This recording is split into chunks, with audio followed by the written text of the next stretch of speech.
So how do we actually fix a DELTACO gaming controller not connecting? So there's two ways to fix it. The first way is to check that you have actually entered pairing mode correctly. So you enter pairing mode by clicking on this button right here and this button together until it's actually going to light up here, as you can see. And if it lights up, now it means that it's in pairing mode. If it doesn't, you probably need to charge your controller, to be honest, because that could be the reason as well, just so you know.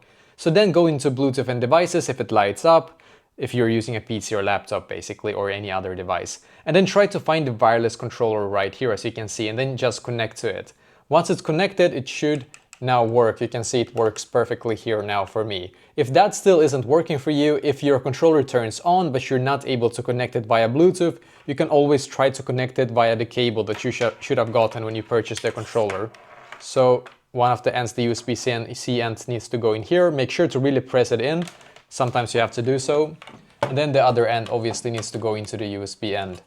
Not sure if this works on any other device but PC or laptop, to be honest. But yeah, basically that is also one way to connect it here, as you can see, via the USB cable. But yeah, basically that is exactly how to actually fix your DELTACO gaming controller not connecting.